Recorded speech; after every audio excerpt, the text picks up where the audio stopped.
out of the desert today. We were in Masada. We stayed at the Bedouin tent last night, and Tal basically led us through that entire experience. So thank you for being our desert guide, Tal. So we got, in October, we got the projects for iTrek. I remember Ronnie coming up and saying that you guys are going to work 200 hours for these projects. And I'm sure a lot of us were thinking like, oh, no, not really. Well, we'll get it done, we'll do the work, we'll present, it'll be fun.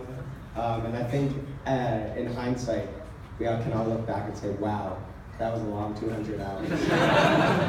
But it was a really good 200 hours. So a little bit of the overview of what iTrek was.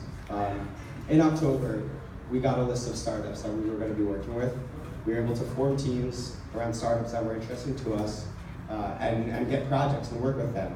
We were posed questions such as doing market sizing problems, looking at business strategy, go-to-market strategy, cost structures, kind of whatever the startup needed, we were there to help with. And so we started working on these projects, Skyping with our CEOs or our contacts at the companies, and really diving in and seeing how can we best add value, how can we best help the startups. And I think that's kind of one of the key takeaways that a lot of us have from this project and this program, is that we can come into a startup, take a look at what's going on, dissect it, and see where can we add value. And I think in talking to most of the people, one of the main things that we wanted to do was add value, be helpful, be there for the startup, or else it just felt kind of empty. And I think a lot of us really ended up doing that. So it was really meaningful and special. So we went through this process of working over Skype, working on these projects, and then we came here on the 4th to start presenting. And we went through a process of getting up in front of a panel of VCs, laying out our challenge, what we did, what we accomplished.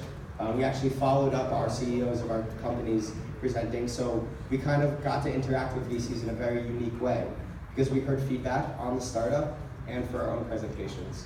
And it was really valuable as well, hearing what do these startups need to do from VCs, where do we fit in, how did our work fit in, and we had some really interesting conversations, some actually pretty contentious conversations, which gave us a nice taste of how Israelis operate in business.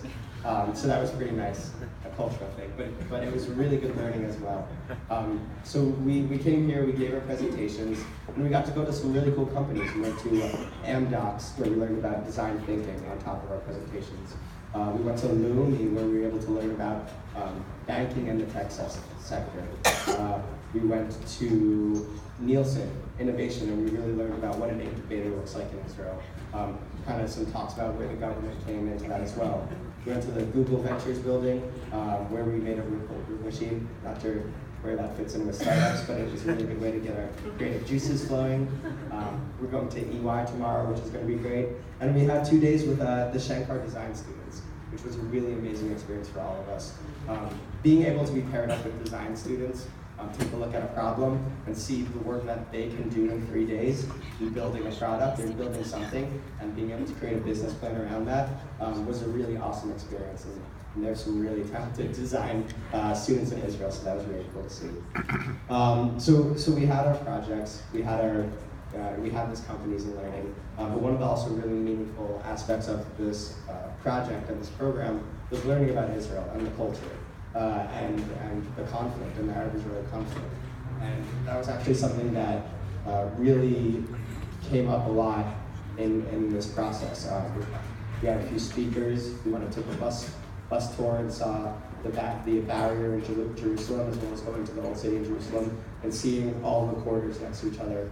And I think for a lot of people, coming from different backgrounds, we're 44 very diverse people, and people who hadn't been close to this issue and close to this area, really seeing where people live, how close everyone is to each other, and the complexity of the things going on here was really interesting. And it was really great to have those conversations, to learn what is it like to be in Israel, how do people think, how do they approach a problem that none of us have any idea what conclusions might be happening.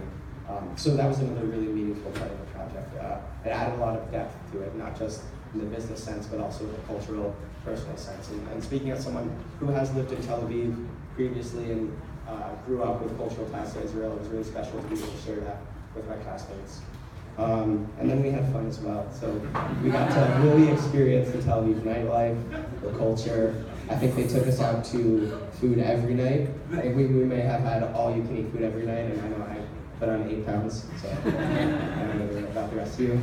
And we had the desert. We got some good bonding. Got to go to Masada and see where that stronghold of Judaism was. Another really special time, and that all led us here. And so that's a little overview of Trek, some of the special moments we've had, and I'm glad to have shared it with you guys. So thank you. Rosenfeld, your son's amazing. You should be very proud. Great to be with him here in Tel Aviv.